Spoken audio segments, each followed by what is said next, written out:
Munis de drapeaux américains et pro-Trump, ces habitants de Huntington Beach ont organisé un rassemblement dimanche. Dans cette petite ville de Californie qui est un noyau dur du mouvement trumpiste, la tentative d'assassinat a suscité une vague de soutien pour l'ancien président. L'incident a également fait réagir Joe Biden, qui appelle à l'apaisement. Disagreement is inevitable in American democracy. It's part of human nature. But politics must never be a literal battlefield, and God forbid, a killing field. I believe politics ought to be an arena for peaceful debate, to pursue justice, to make decisions guided by the Declaration of Independence and our Constitution. We stand for an America, not of extremism and fury, but of decency and grace. Les images de la tentative d'assassinat contre Donald Trump ont choqué l'Amérique et fait le tour du monde. L'ancien président, légèrement blessé à l'oreille, s'en est sorti quasi indemne. Mais l'attaque a fait 1 mort et 2 blessés graves parmi les participants à ce rassemblement. L'auteur présumé des tirs, le voici dans cette photo qui date de quelques années. Thomas Matthew Crooks, 20 ans, a été abattu immédiatement après avoir tiré. Muni d'un fusil semi-automatique, il s'était caché sur le toit d'un immeuble en dehors du périmètre de sécurité du meeting. Ses anciens camarades de classe le décrivent comme un élève solitaire.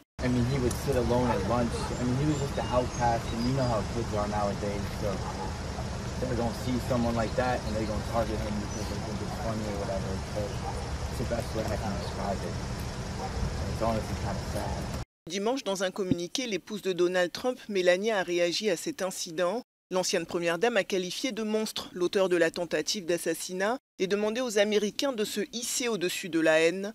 Sur son réseau social Truth, Donald Trump a quant à lui appelé à l'unité du pays. Attendu comme un héros, il est arrivé à Milwaukee dans le Wisconsin. Environ 50 000 personnes doivent assister à la convention républicaine, où l'ancien président sera officiellement désigné candidat à la présidentielle de novembre. Alors que l'enquête se poursuit pour connaître les motivations du tueur lors du rassemblement de Donald Trump samedi, les services secrets américains se sont dit totalement prêts à garantir la sécurité de cet événement.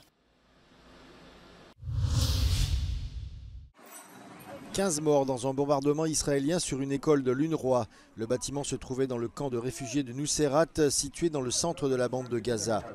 L'armée israélienne a déclaré avoir pris des précautions avant de cibler l'école. Selon Tsahal, elle était utilisée comme lieu opérationnel à partir duquel des terroristes planifiaient des opérations contre les soldats israéliens.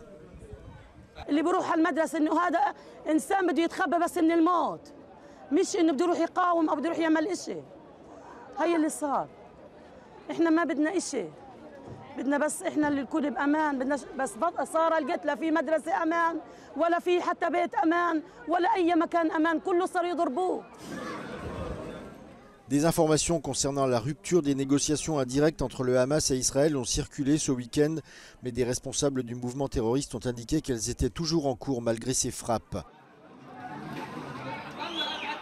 Dans le même temps, le ministre israélien de la Défense, Yoav Gallant, a rencontré ce week-end des troupes sur une base aérienne dans le nord d'Israël. Il a félicité tous les soldats pour les efforts qu'ils ont déployés afin d'affaiblir le Hamas, mais a averti que la poursuite du groupe et de ses leaders risquait de continuer pendant des années. חמאס נשחק כל יום, הוא משלם מחירים והיכולת שלו להתעצם מחדש היא מאוד נמוכה. סגרנו ברפיח, אנחנו מקים את מקומות הפיקוד שלו, את מחסני האמל"ח, את האזורים של הקשר, את כל מקום שבו מייצרים אמל"ח. התוצאה היא שאין יכולת התארגנות, אין יכולת התחמשות, אין יכולת טיפול בפצועים. Ce samedi, l'armée israélienne a annoncé que Rafa Salama, un commandant du Hamas, avait été tué lors d'une autre frappe aérienne à Gaza. Cette frappe visait principalement son supérieur, Mohamed Deif, surnommé le fantôme, et qu'Israël cherche à éliminer depuis plus de 30 ans. Impossible pour l'heure de savoir si ce dernier est encore vivant. Selon le ministère de la Santé du Hamas, l'attaque a touché un camp de personnes déplacées dans une zone humanitaire désignée à Khan Younes, tuant au moins 90 Palestiniens et en blessant près de 300 autres.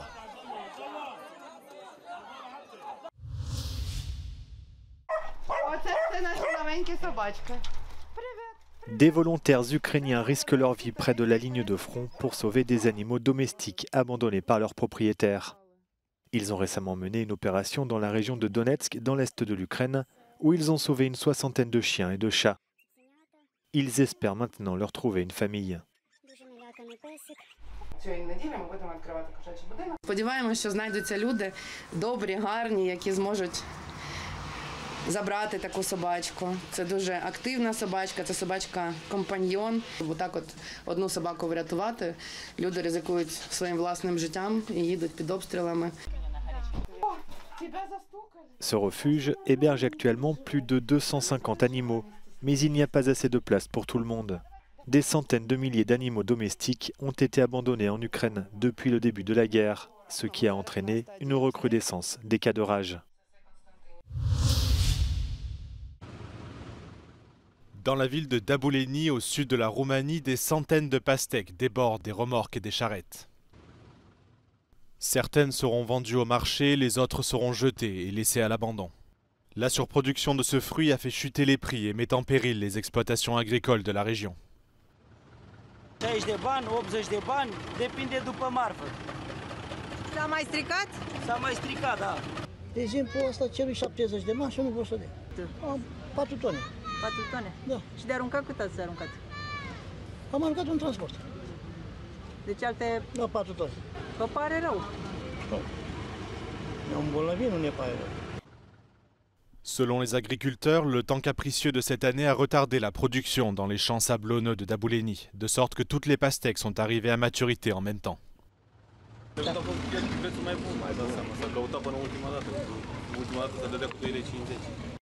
Les acheteurs s'étonnent des prix sur le marché cette année.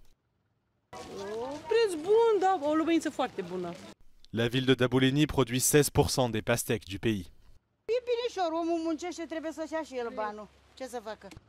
Près d'un quart de toutes les pastèques de l'Union européenne sont produites en Roumanie.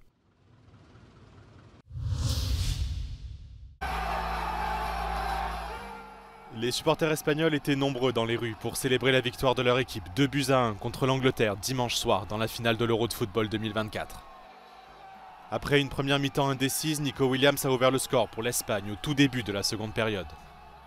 Les Espagnols semblaient filer tout droit vers une victoire facile quand Cole Palmer a égalisé pour l'Angleterre, quelques minutes seulement après son entrée en jeu. Le but de la victoire a été inscrit à 4 minutes de la fin du match par Mikel Oyarzabal sur une passe décisive de Marco Cucurella.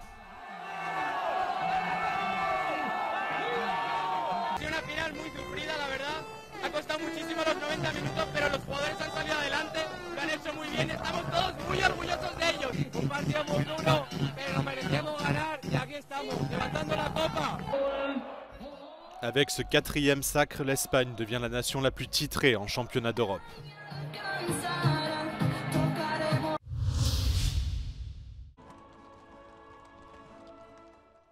Une invitée de marque pour la fête nationale. À 12 jours du lancement des Jeux, la flamme olympique est passée par Paris. Escortée par des relayeurs et des cadets, elle était accompagnée de milliers de soldats, marins, sauveteurs et médecins rassemblés à l'occasion de l'habituel défilé sur les Champs-Élysées sous le survol de la patrouille de France. Elle restera dans la capitale ces 2 prochains jours en passant entre autres par la cathédrale Notre-Dame, le jardin du Luxembourg, la place Vendôme et le musée du Louvre.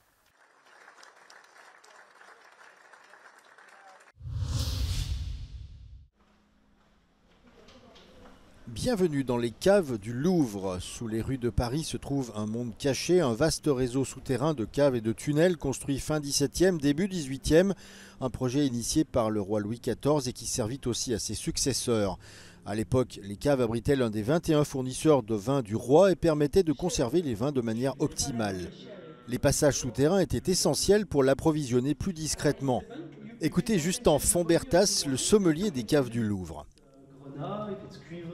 So the cellars that are below us currently, they were built by André Hainaut to store the wine for the king. It was built in the 18th century and to help facilitate the delivery of the wine to the king, he built 2 tunnels. One of the tunnels was to transport wine from the Seine River, because at that time there was no trains or cars. Easiest way to transport wine was by boat. And then there was a second tunnel that was from here directly to the Louvre, where the king was living. Rendre le vin accessible au plus grand nombre, telle est l'idée de ce lieu. Aujourd'hui, les caves dans lesquelles sont conservés les meilleurs crus d'Europe proposent aux néophytes, comme aux amateurs de vin, non seulement une visite surprenante et envoûtante, mais aussi des dégustations. Des vins de Bordeaux, des Bourgognes bien sûr, mais selon le sommelier des lieux, la France a bien plus à offrir aux visiteurs.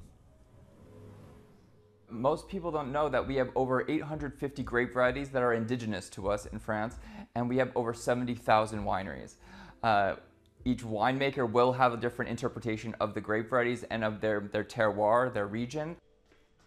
Les visiteurs peuvent mélanger différents cépages selon leur goût personnel, un peu de Grenache, de Syrah, de Merlot, de Cabernet Sauvignon, de Viognier, tester des Chenins ou des Pinots noirs. La France a peut-être mis fin à sa monarchie, mais il est une chose qu'elle a conservée à travers l'histoire, c'est sa passion pour le vin.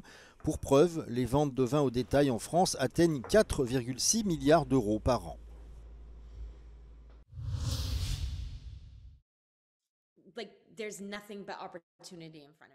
L'actrice américaine Shannon Doherty est décédée samedi à l'âge de 53 ans, a indiqué son agent. Elle était atteinte d'un cancer depuis une dizaine d'années. Shannon Doherty s'était fait connaître dans des séries télé à succès dans les années 90 et 2000, comme Beverly Hills ou encore Charmed.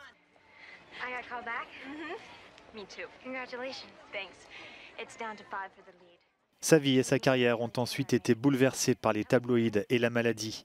L'actrice avait décidé de médiatiser sa lutte contre son cancer du sein qui s'était récemment propagé.